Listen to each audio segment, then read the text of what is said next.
won't forget that morning, not if I live to be 100. I counted the men as they marched out of the yard. They'd hardly slept for weeks. We of the CID had slept even less, but the nightmare that kept us awake was all the same nightmare. That's why we weren't surprised when the commissioner asked us up to the conference room for a bit of a talk. He'd talked to us plenty, we knew that. It didn't help any to know what was ahead of us.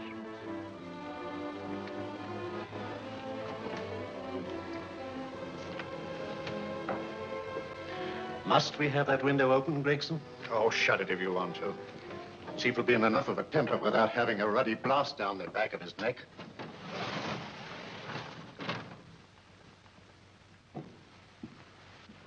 Gentlemen, the commissioner. Stuffy in here. Be seated, won't you? Gentlemen, if you wish to know what able men you are, read any of the works of popular fiction that glamorize your achievements, but don't, I beg of you, read the daily papers. They might give you an inferiority complex. I hate to mention it, but we're confronted with a series of the most atrocious murders since Jack the Ripper. And in the meantime, the CID might as well be playing at shove-hate-me for all the good we've accomplished. Now look. Here, here, and here. Each of these red flags scattered through the city stands for a woman brutally murdered, a woman's terror, a woman's death agony. These are no ordinary crimes. These are the works of a fiend who kills first and mutilates afterwards. A ghoul who hacks off a part of his victim body and carries it away with him, a loathsome souvenir of his butchery. 3 women murdered so far, and you haven't turned in one clue. You haven't given me one lead. Here you sit and wait for news of a 4th victim, with your arms folded.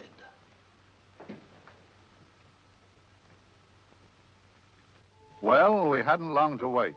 It was down Lambeth Way where a young woman was hurrying home late last night. She saw something and stopped. It was a constable. He spoke to her, and he walked along with her, just in case. He saw her go down the stairway to the basement lodging where she lived. We can only surmise what happened after that.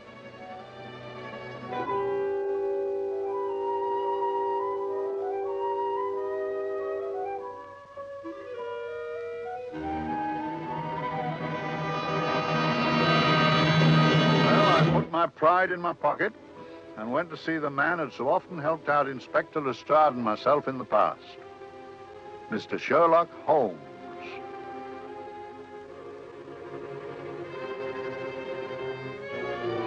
If ever a man needed help, I did.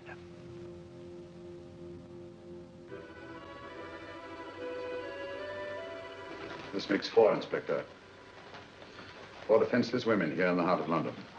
And everyone with the right forefinger hacked off. Not hacked, Inspector Gregson. Cleanly, expertly severed. The work of a skilled surgeon. That's our only clue. Much about the age of my sister's girl. Is there no way of stopping this, Mr. Holmes? Yes. There's a way, somehow. The fiend that did this. I promise. I promise. We've nothing to go on. That's the rotten part of it. We can't get far without knowing the motive. Well, at least we know what the motives were not. It wasn't robbery, nor passion, thanks be, nor yet vengeance. Because they all came of totally unrelated families. Steady, Inspector, steady.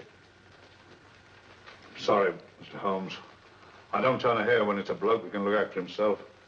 A little slip of a thing like that. Yes, it's horrible. Come on, let's get a drink.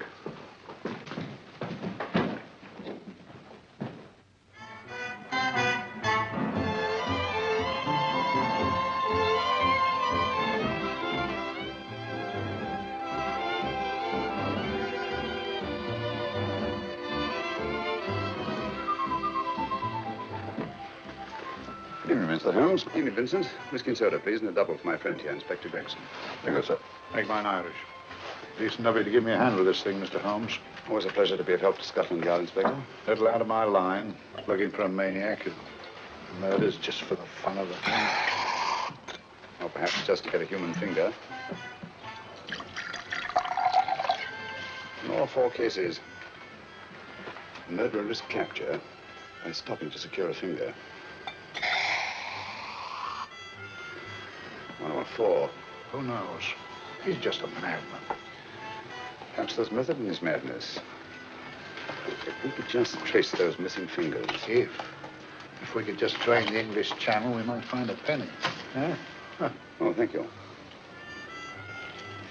Can I keep those, Mr. Holmes? Thank you.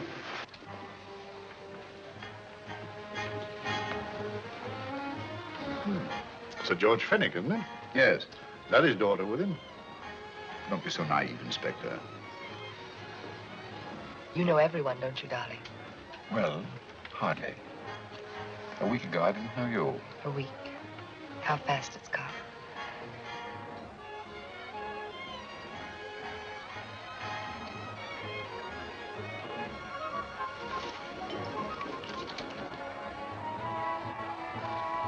I collect these things. How very quaint of you. Shall we go? Yes.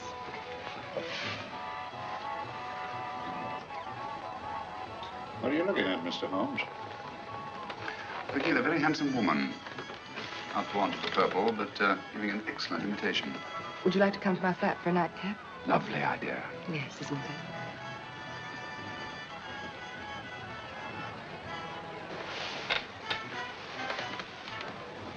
I wonder where she's taking Sir George Fenwick. Don't be so naive, Mr. Holmes.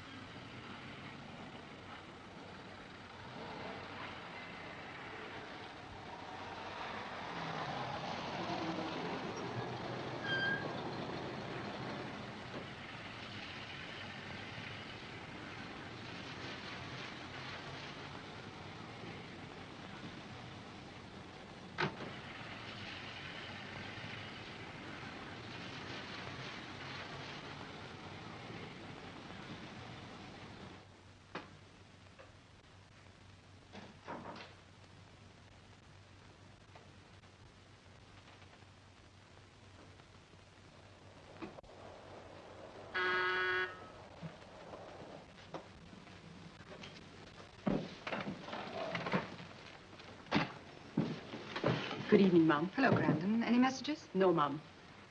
Thank you. Drinks, Grandon. One of your nice surprises. Yes, Mum. I say, you don't mean that... Grandon's a marvel, aren't you, Grandon? Yes, Mum. You wouldn't believe the things she can do. Ah, charming face. Delightful. Really? You think so? I'm so glad. Do sit down. Do you mind? Do I mind? What a question. I don't mind anything, really.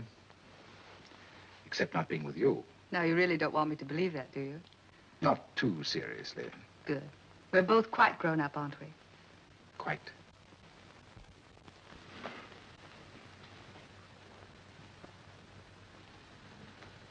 You're a treasure, Grandon.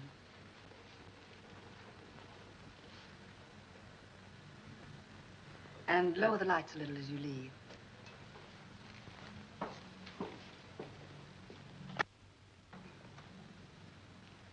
I prefer a more flattering light.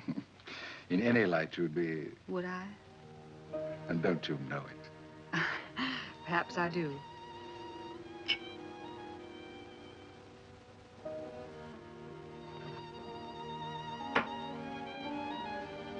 Oh, that priceless woman. You wouldn't believe it, but she's absurdly romantic. She loves dreamy music, and she thinks that we... But we do, don't we? Do we? Well, it's rather soothing, restful. Yes. And we all need rest at times, like tired children who've played too long. You've played with wooden soldiers, I suppose. Funny. Hadn't thought of that for years. Toy boats were my special joy. Anything I could set afloat anywhere. Like this. And this. Toy boats sailing into the Never Never Land. The land of beautiful dreams. Look. Look, art, isn't it, how the light is reflected? Little specks of light that move and move, like stars on a slowly moving stream. You know, Holmes, I'm very sensitive to atmosphere. No? Yes, I can tell by the feel of this room there's been a murder committed here. It may interest you to know, my dear fellow, it was the other side of that door at the foot of the stairs that the poor girl was murdered. If only I could find it. Find what? The one thing these unfortunate victims have in common that might give us a motive for these murders.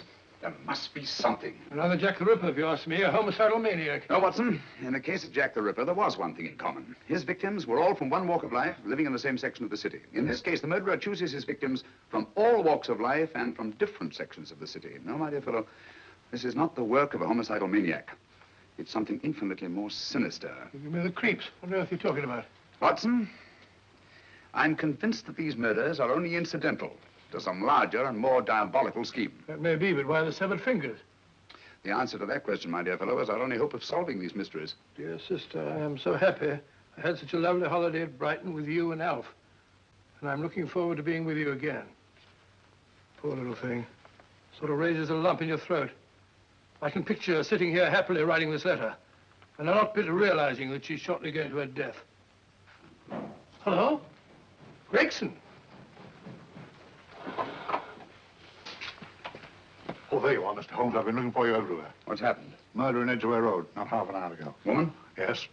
And the right forefinger cut off clean.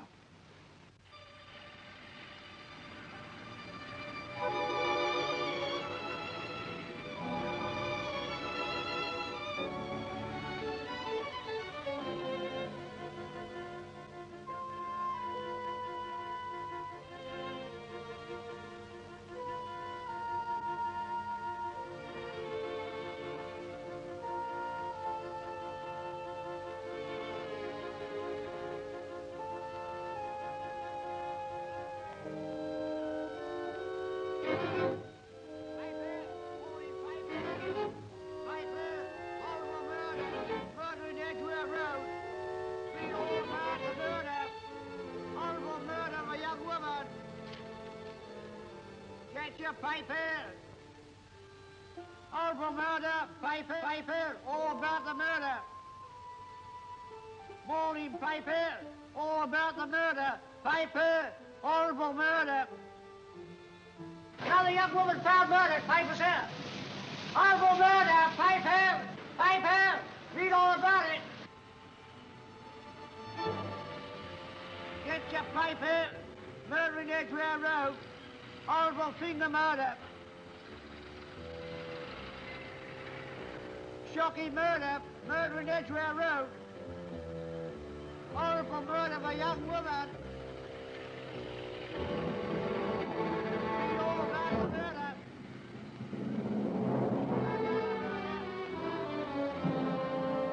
Only fancy, Mum. There's been another of those horrible murders. Dear, dear, how shocking. Yes, Mum. I really don't feel quite safe here myself. Oh, dear.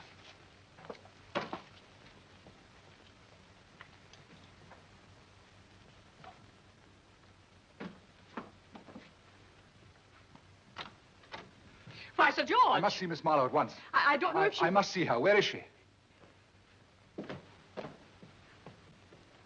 Lydia. Why, Sir George, what is it? What happened? I don't know. You'll have to help me. You've got to help me. But I don't understand. Listen, I woke up a few minutes ago in a cheap boarding house off Edgware Road. I don't know how I came there. I don't know when. The last thing I remember is being here with you. Calm yourself, Sir George. When did I leave here? Well, it was about, It was 10:45, Mum. Precisely. You seemed, forgive me, just a little distressed. Detached, not interested. I thought I'd said something to offend you. I don't remember.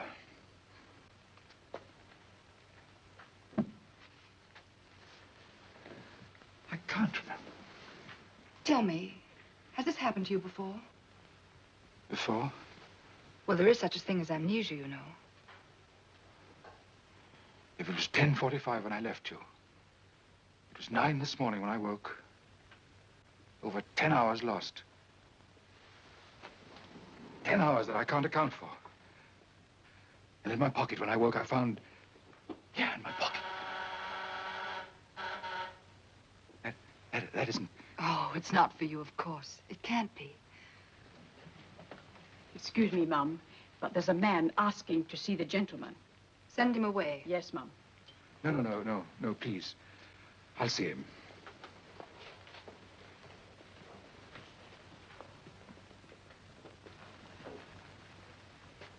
Well? Delightful room. Not much like the place you woke up in this morning. You followed me here? Yes. Are you a detective? Oh, no. Quite the contrary. Don't be afraid, Sir George. You know my name? Oh, yes. A very old and highly honored name.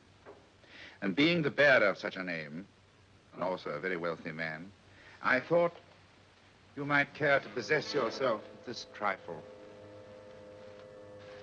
Rather than let it fall into the hands of the police. It is yours, if I'm not mistaken. The initials, GF. Where did you get this? It came out of your pocket. I saw it fall, but you never noticed. You were very busy, bending over something with a knife. Then you put something in your pocket.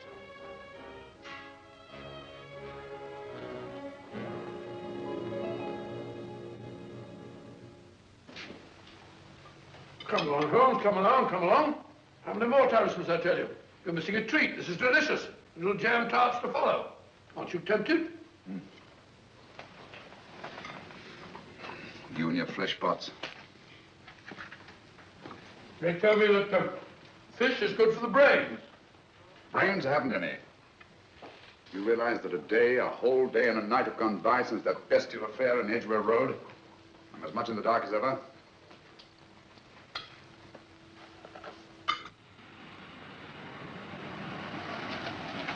Hello, here comes a client, unless I'm very much mistaken.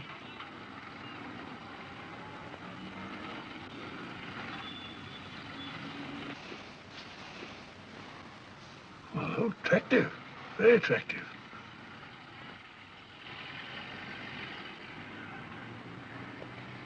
Obviously, she left home under the stress of some very great emotion. How do you know that? She isn't wearing any gloves. A startling omission in a young lady of fashion. No, she didn't put her coat on.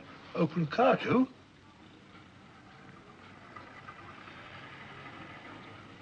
Furthermore, there's something in that bag she wants to show me. What makes you say that? The bag doesn't match her dress, indicating it was picked for size rather than style, to accommodate some bulky object. You amaze me, Holmes. What do you mention, my dear fellow?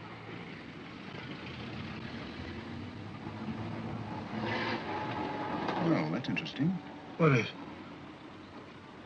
That cab, turning at the empty house. I wonder why he followed her here. Oh, wouldn't you? Quite possibly with the glasses.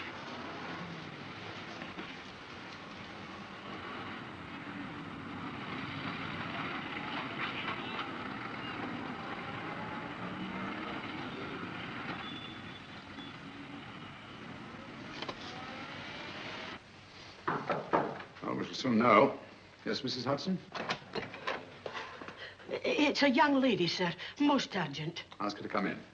Go right in, miss. Mr. Holmes? Yes, this is my friend, Dr. Watson. How do you do? How do you do? Mr. Holmes, you must excuse me, please. Yes, well, won't you sit down? Come on. May I? It's quite all right. Thank you.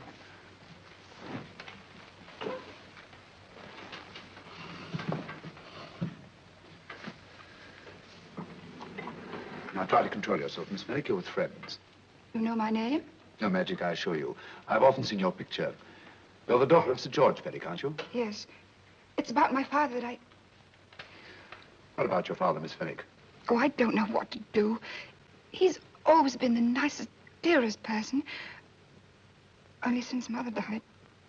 Yes, we know.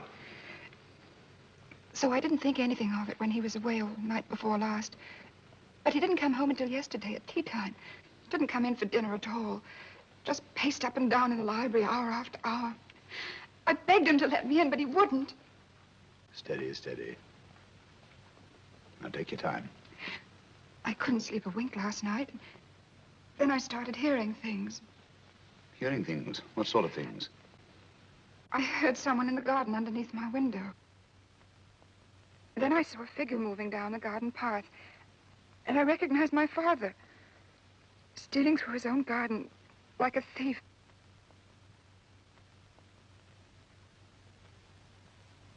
He had a spade in his hand, and he stopped by the greenhouse where he started to dig. This morning, at daybreak, I stole out into the garden and I found this.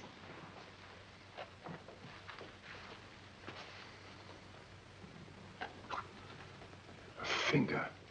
A human finger. Bring up Scotland Yard, will you, Watson? Ask them to get hold of Inspector Gregson and tell him to meet us at once at George Finnick's house, Kingston. Operator, get the Scotland Yard quick. Where's my father, Norris? He's still in the library, miss. Thank you. We'll see him right away. Will you come with me, please? Thank you. I got your message, Mr. Holmes. Yes, indeed. Dad, may I come in? Dad. It's funny. He doesn't answer. You mind? Please do. Thank you. Watson, quick. Oh, Come along, no, my dear. no, no. Take charge, Miss Finnick, please. Sorry, sir. Now, miss, please. Please come along with me.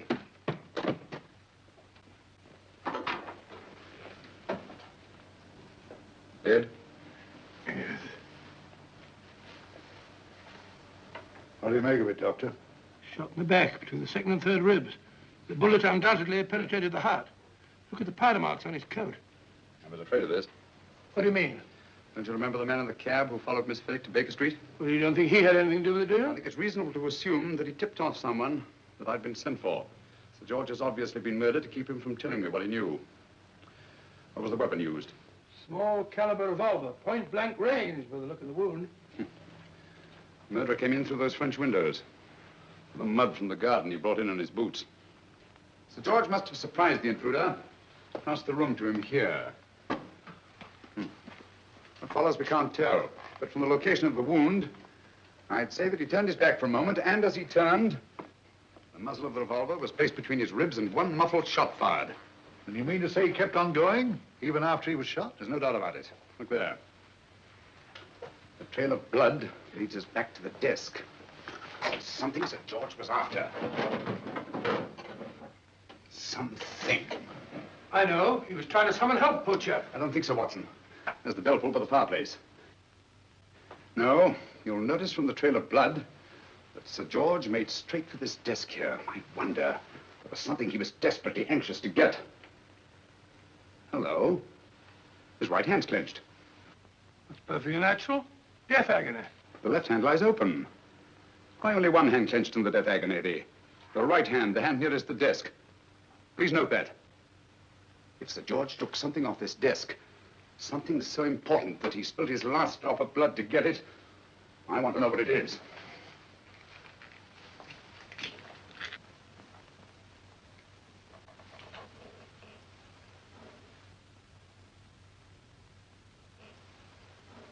It's nothing but an ordinary match folder. Where does that lead us? I imagine to something very important, Gregson. This match folder's from Pembroke House. Why shouldn't it be? He was there, you know. We saw him yesterday. Yes, but the effort he made after he was shot to get hold of this match folder. It's just possible he wanted someone to remember Pembroke House. He may have wished to recall it to someone who saw him there. Someone who, like ourselves, saw him with a woman.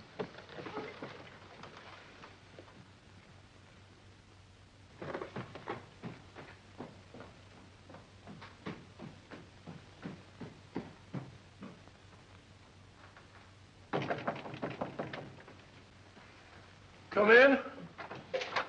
Oh, Dr. Watson, this came by hand from Mr. Holmes not 10 minutes ago. Thank you, Mrs. Hudson. That would be the report from Sir George's bank.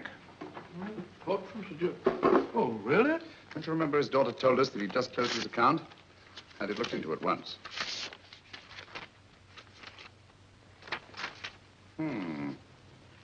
He drew out his entire balance in cash, nearly £10,000, yesterday, just after that young woman was murdered. What does that suggest you, Watson? But he paid it out to someone. Precisely. I smell the faint, sweet odor of blackmail. You don't think he paid it out to someone who saw him murder the McLean woman? Sir George never murdered anyone. But he did have that woman's finger, and he empty did have and pay out a lot of cash. That's the terrifying part about blackmail, Watson. The victim is afraid to fight the accusation, no matter how false. Once the accusation is made, his name is smeared, and sometimes his life is ruined. Well, Sir George didn't commit these murders. What fiend did? I rather think they're not the work of any one man. Oh, come, Holmes. You don't expect me to believe there's a whole organization going about killing people and chopping off their fingers. No, it's possible, quite possible. Well, whoever's behind all this thing must be out of his mind. On the contrary, my dear fellow, if my assumptions are correct, this little scheme has behind it the most brilliant and ruthless intellect the world has ever known. You don't mean Professor Moriarty? I do. Oh, steady, Holmes. You've got him on the brain. This is the third time in as many months you've suspected him of unsolved crimes. He's dead, you know. Is he? Is he? You know he is. He was hanged in Montevideo, well, over a year ago. I know that someone was hanged in Montevideo under that name. But I'll stake my reputation that Moriarty is alive and here, now, in London. Hello? Yes, Dr. Watson, wait a minute. You me? Well, yes. This is Dr. Watson speaking. No, I'm afraid I've retired. I don't practice anymore. What? Oh, that's a different thing. An emergency case. Well, just a minute. Yes? Yes, well, see, she's not moved. Remember that? Don't touch her till I get there. Fractured case in McCarthy's Mews. Heavy woman. 14 stone. Look at dust. 14 stone. Just the sort of person who would hoist herself up on a stool to feed the canary.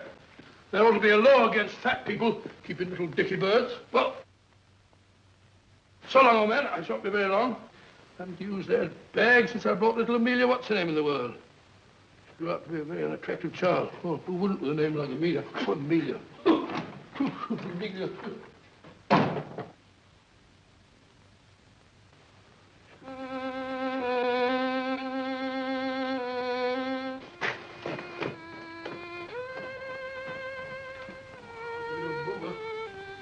People are so stupid about accidents.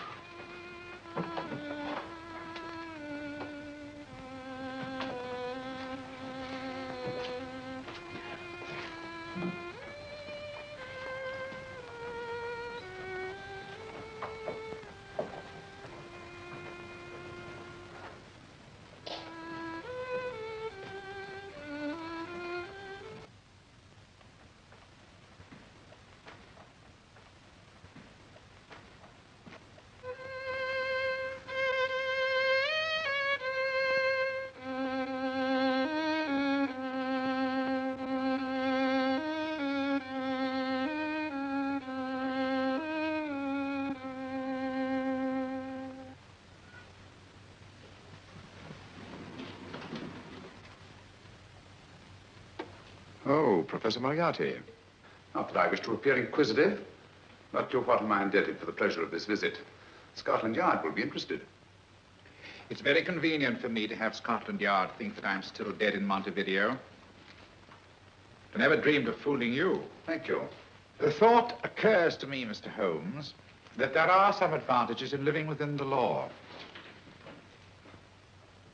You are very comfortably fixed here, aren't you? As I get on in life, the little comforts appeal to me more and more. Oh, I beg your pardon. Won't you sit down? Thank you.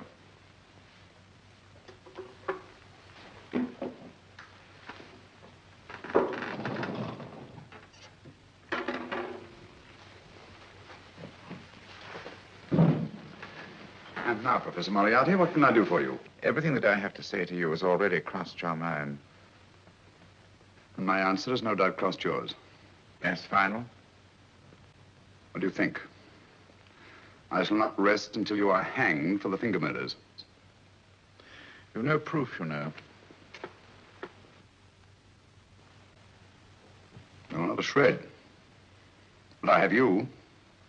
I could turn you over to the police here and now. You could. But if you did, you'd never see Dr. Watson again. Oh, the telephone call. Quite. I rather assumed you had taken some such precaution. Or I should have snatched up a revolver and indulged in a fit of heroics when you came in. Very smart, aren't you? Not smart enough. Or I should have anticipated you. But if any harm comes to Dr. Watson, I shall seek you out. I shall not rest until I find you, and when I do... No harm will come to Dr. Watson this time. But I can't answer for the future. Mr. Holmes, I should strongly advise you to drop this case. Don't be silly. Think it over. We've had many encounters in the past. You hope to place me on the gallows. I tell you, I shall never stand upon the gallows. But if you are instrumental in any way in bringing about my destruction, you will not be alive to enjoy your satisfaction. And we shall walk together through the gates of eternity, hand in hand. What a charming picture that would make. Yes, wouldn't it? You know, I really think it might be worth it.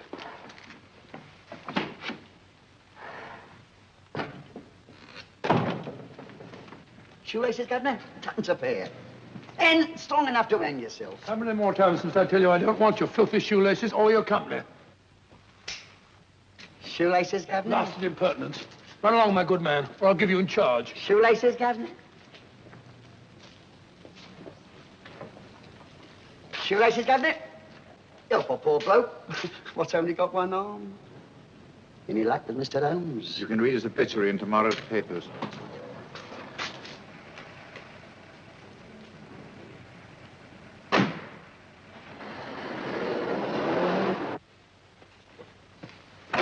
Oh, there you are, Watson. Come in.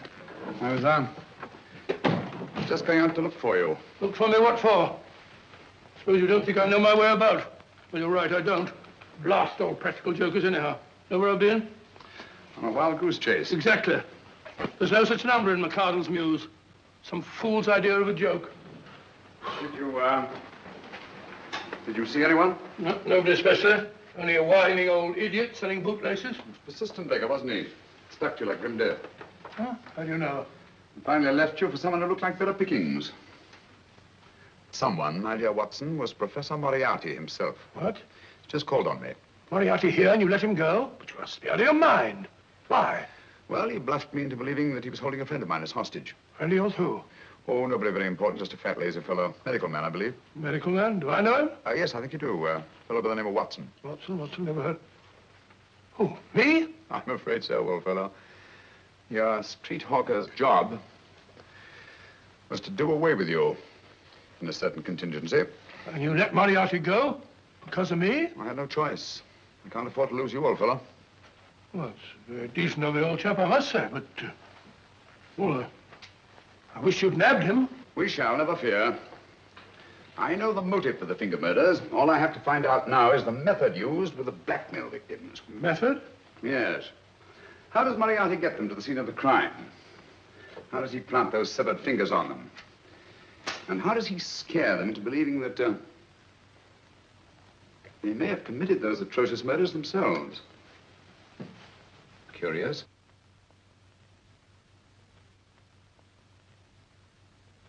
Very curious. Huh? Curious? What's curious? That window in the empty house across the street. First floor front. Huh? What's wrong with it? It's open. Why shouldn't it be open? Well, it wasn't open half an hour ago. I'll stake my life on that. Well, that's not our business. Let it stay open. I wonder if you'd go over, old fellow, and see what's the matter. Oh, trespassing. Against the law. Very well, I'll go myself. Oh, well, if you're going to put it like that, ridiculous waste of time. Doing about shutting windows at this hour of the night. Here, you better take this torch. Well, take what? Dignified job for a doctor. Dr. Watson, the torchbearer. And what do you propose to do? Sit in a comfortable chair, I suppose, and read a good book? That's a very good idea. Yes, very good idea. While I play night watchman, you have a nice read. Mm-hmm. Good night. Have a good time. Have a good time. What do you mean, have a good time?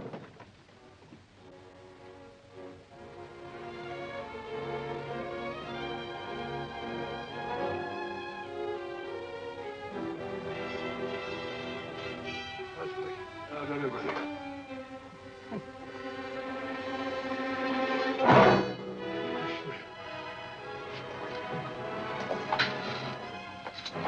What on earth is it for? Oh! Umbrella stand. Pretty little thing to keep about the house. Must have been a pet.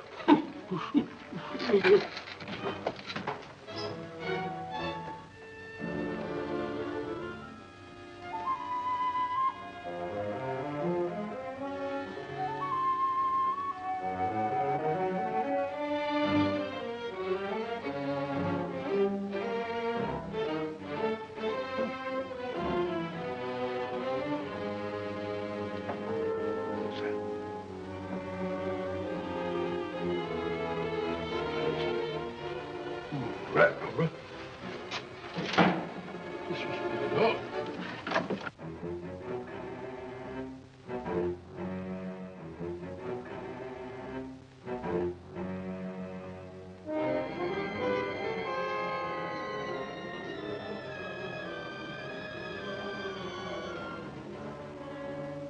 While he sits comfortably reading a book.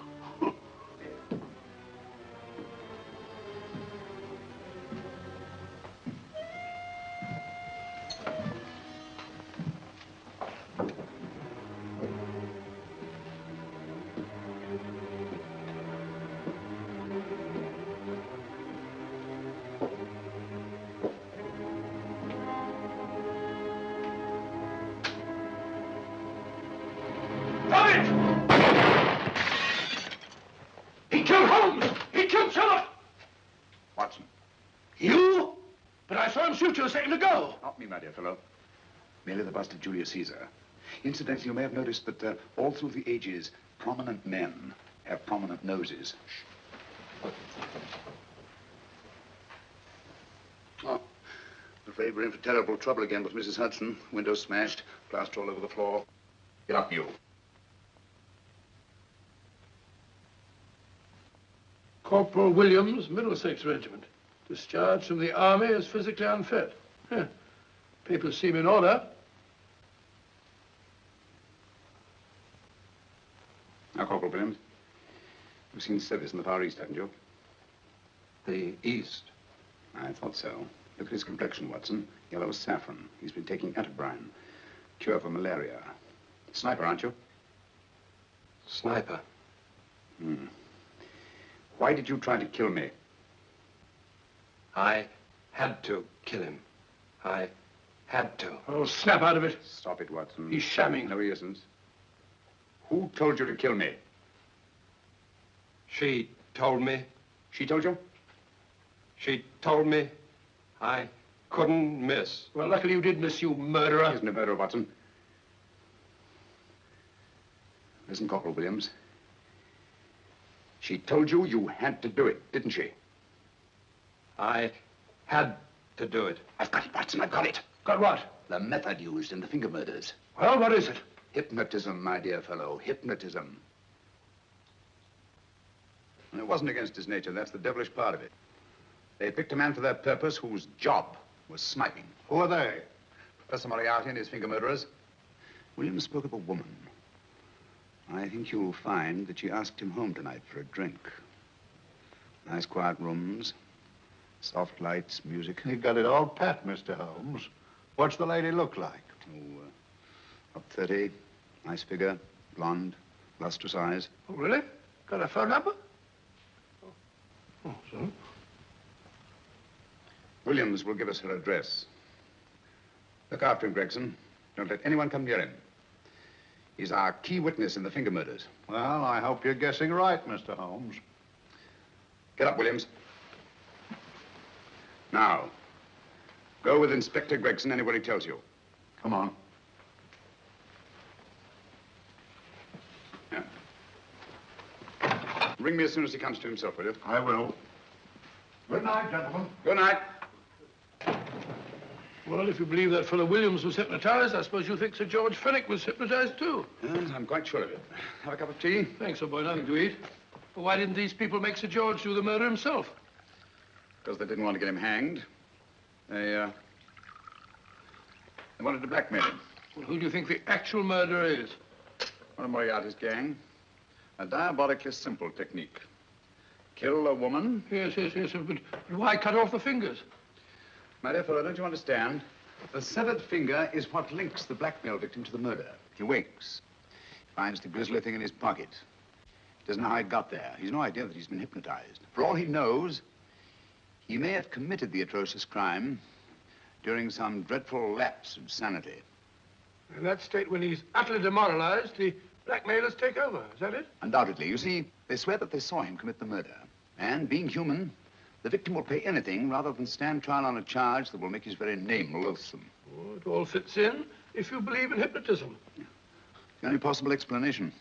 You think the hypnotist is that woman with the blonde hair, the lustrous eyes, the woman you invented? I didn't invent her. I saw her. What on earth are you talking about? That woman, my dear Watson, was with Sir George when he left Pembroke House. I saw her there. I shall see her again, and Williams will lead me to her. That's why it's so important to keep him safe. He will identify her.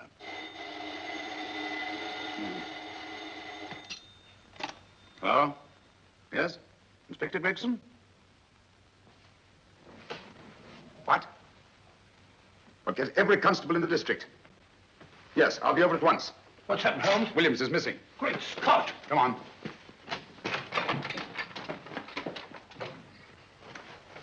Lorry crashed into Gregson's car. During the confusion, Williams disappeared. Escaped, eh? No, kidnapped. To keep him from talking when he came to. You don't think that Moriarty... Moriarty? Anything is possible.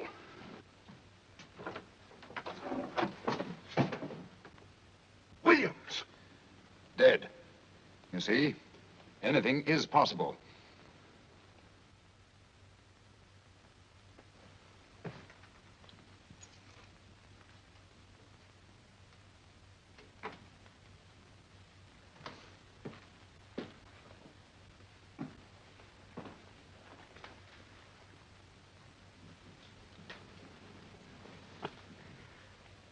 Oh, good morning, Professor Moriarty. You startled me. I'm dressing another dolly, a dear little nurse. Is there anything wrong with your finger? Just a splinter. Nasty thing, splinters. Most trying. One can't be too careful, but I'll get it out for you. I have the very instrument to help you. Sharp enough to split a hair. Put those tools away until they're needed. But they're not tools, sir. They're instruments. Put them away. Is Lydia in?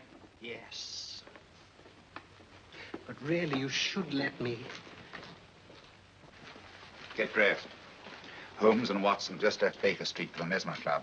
Mesmer Club, the meeting place of all the top hypnotists in London. Do you suppose that Mr. Holmes is onto our method? If he suspects, it's merely a suspicion. It's our business to see that it ends there. I hope you're right.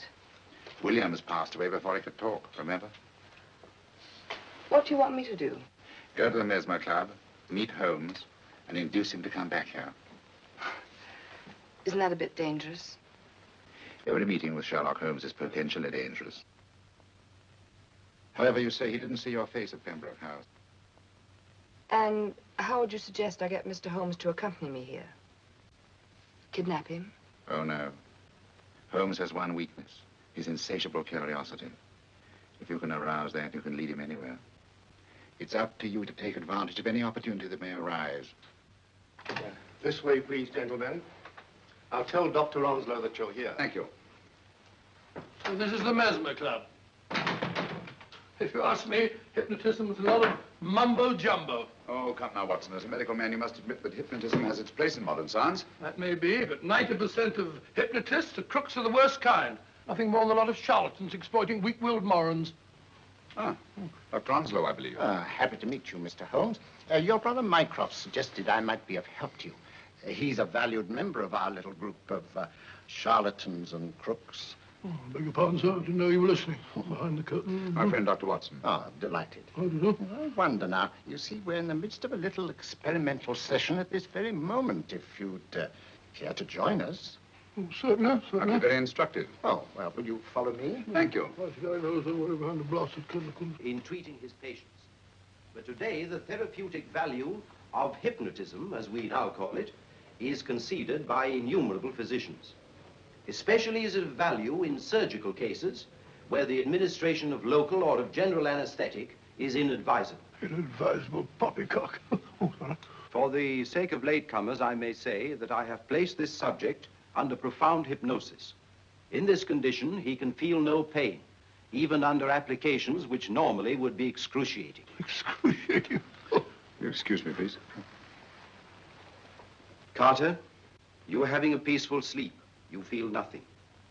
Your arms and your hands are without sensation. Mowbray, the long needle.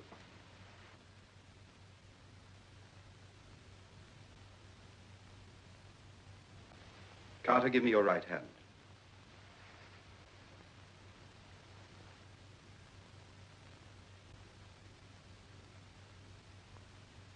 As you observe, the needle has been thrust completely through the subject's hand. No feeling, no pain. This lack of feeling is the one infallible test of profound hypnosis. Nonsense. Fellow's full of drugs. Oh, isn't he? Definitely not, Doctor. Wake up, Carter, wake up. You feel well and rested, remember. No pain anywhere. Wake up, wake up. I say, when are you going to begin? All through, Carter. Stand up.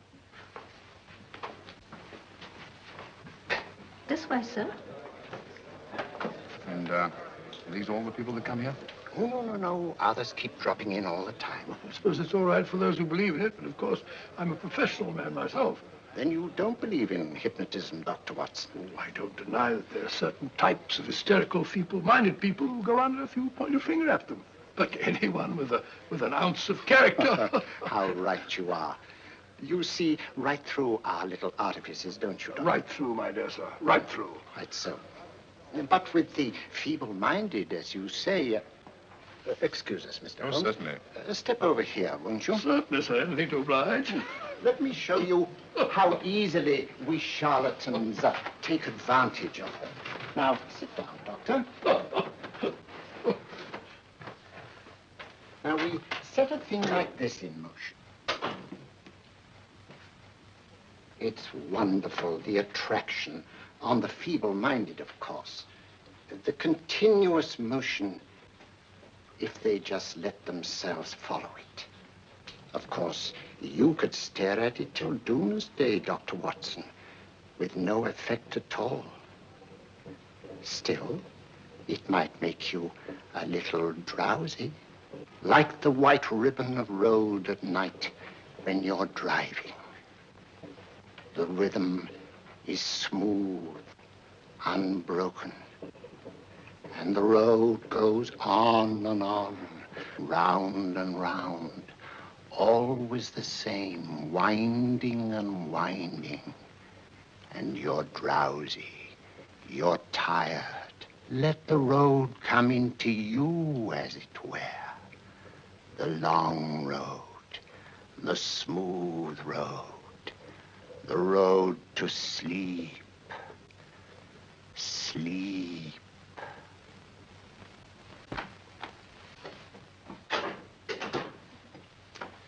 Open your eyes. Stand up. Turn around. And now, Dr. Watson, you're on a holiday in Scotland. The country is amazingly beautiful. We're coming to a stream.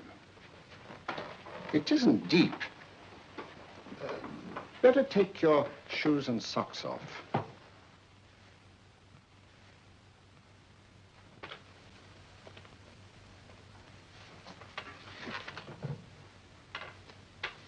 Roll up your trouser.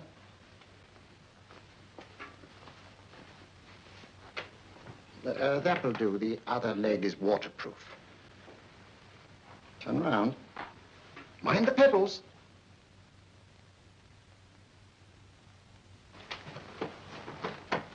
Sit down.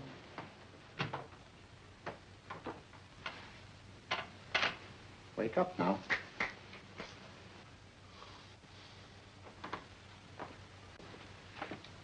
There you are, you see? What did I tell you? It didn't work with me. Why, nobody with an ounce of character.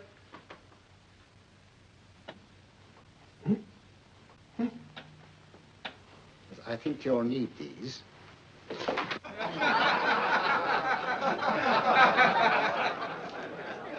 Something to laugh at? Watson, she's here. Oh, the woman you're looking for? Yes, I'm going to meet her. Perhaps I can induce her to take me to Moriarty. Do you think it's wise, Holmes? It may not be wise, but it's essential.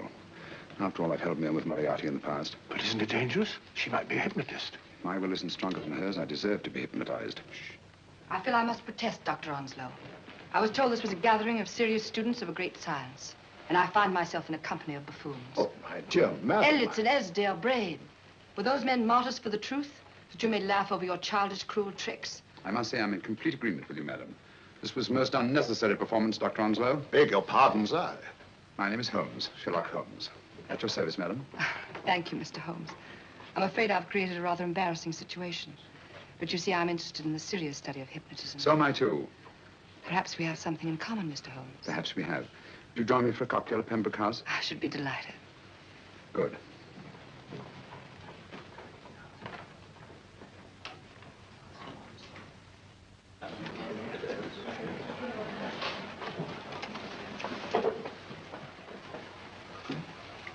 Thank you. I didn't know there was such a pleasant place in London. It was so nice of you to suggest our coming here. I thought a little pick-me-up would do us good. You mean you thought I looked...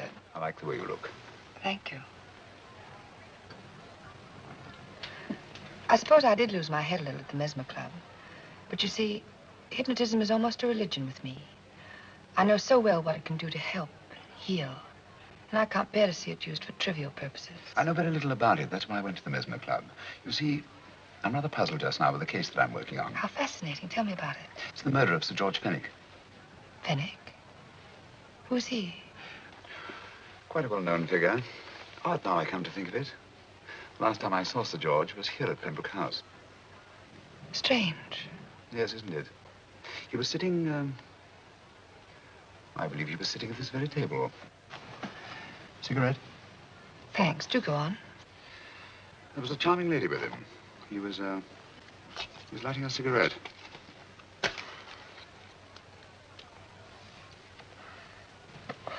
Charming. Did you see her face? No, worse luck. Merely her back. How unenterprising of you. Yes, wasn't it? Afraid I'm getting a little older. I shouldn't say so. That's nice of you.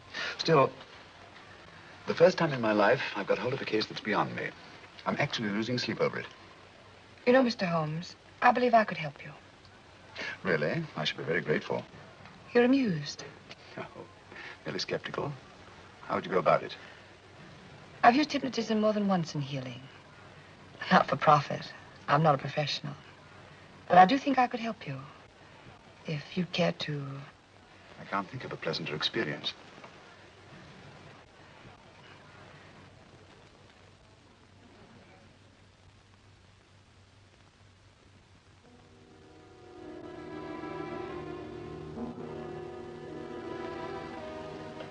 Low lights, music, is that all there is to it? You must relax, Mr. Holmes. I'm afraid you're a rather difficult subject.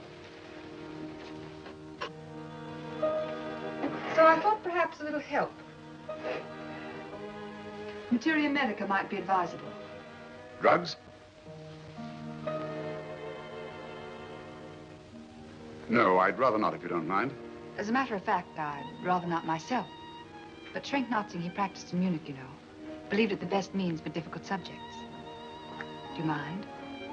Well, as a matter of fact, I don't approve of sedatives. Just as you wish. We don't have to go on with this at all, you know. Wait a minute. Wait a minute. All right. I'll take a chance. It's really quite harmless. What is it? Cannabis japonica, an oriental soporific. You need water.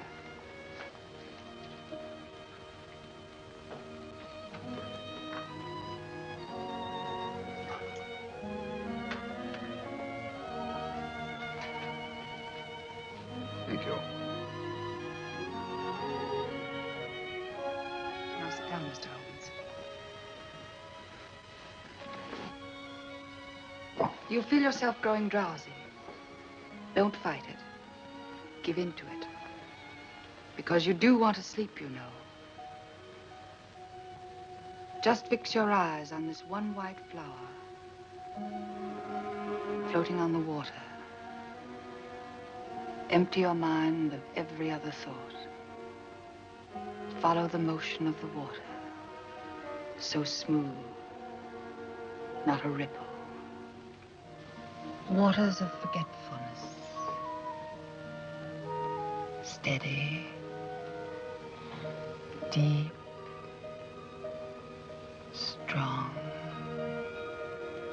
Strange, isn't it? How the light is reflected. Little specks of light that move and move.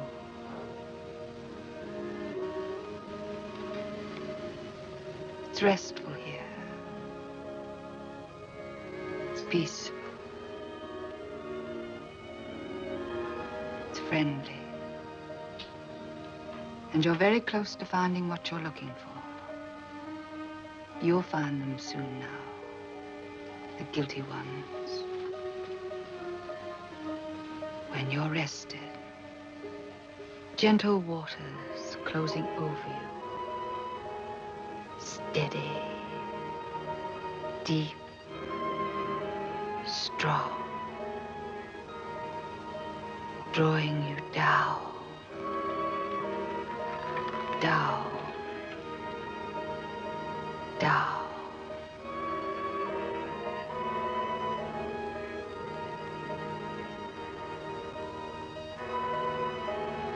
Sleep. Sleep. Sleep.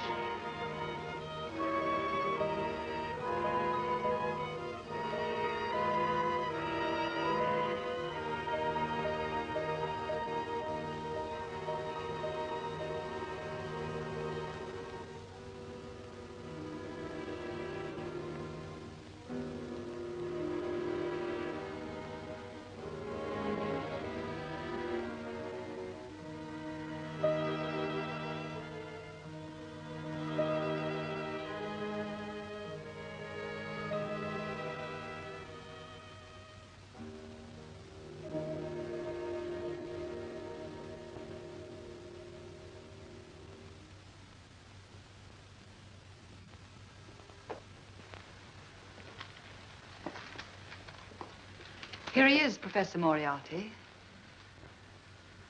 Stand up, Mr. Holmes.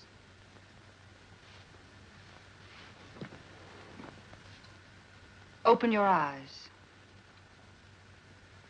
Face this way. Are you satisfied? We are dealing with a clever man. He may be shamming.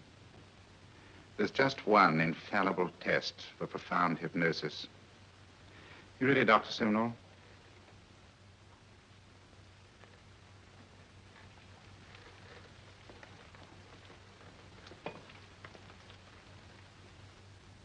That will do, Doctor. He couldn't fake insensibility to the knife. I congratulate you, Lydia. Turn round, Mr. Holmes. Now walk to the desk.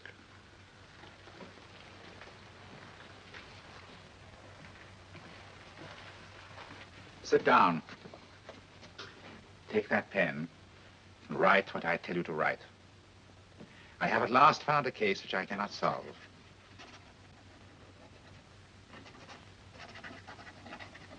I have outlived my usefulness. Therefore, I have decided to end my life.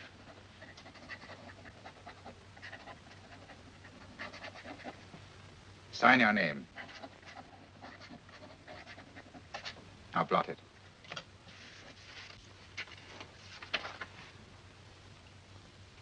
Fold it up and put it in your pocket. Come, Mr. Sherlock Holmes. Go out onto the terrace. But it won't look like suicide, sir. I'm sorry, but Mr. Holmes' injuries must all be self-inflicted. Let's walk a little, Mr. Holmes. It's so pleasant here in the garden. Just step up here onto the terrace. It's a nice, broad terrace. Now turn to the left and walk slowly to the end of the terrace.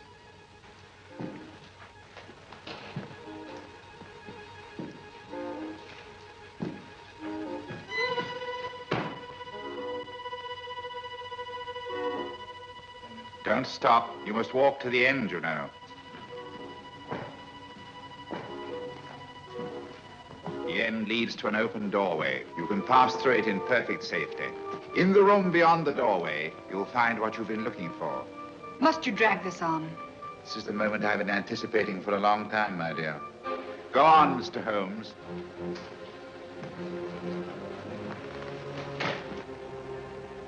Through the open doorway, you will find the man responsible for the finger murders and the death of Sir George Fenwick. Professor Moriarty. Holmes! Stand still.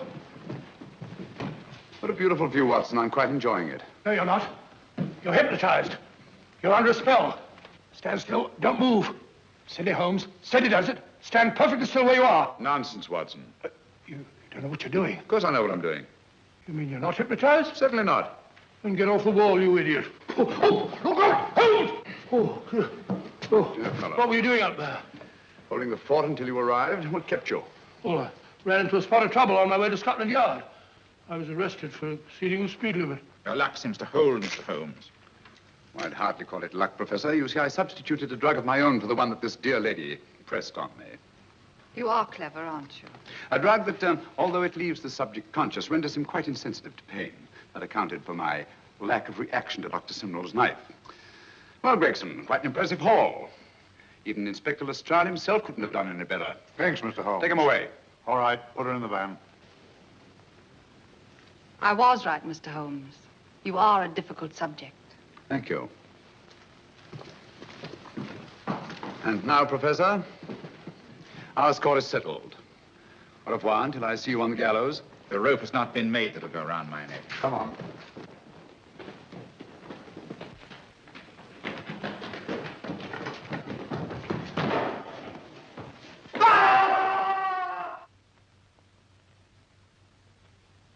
I'll take care of things, Mr. Holmes. Thank you, Inspector. Come on. An evil man, Holmes, but what a horrible death. Better than he deserved. What are you thinking of? I'm thinking of all the women who can come and go in safety in the streets of London tonight. Stars keep watching their heavens. And in our own little way, we too, old friend, are privileged to watch over our city.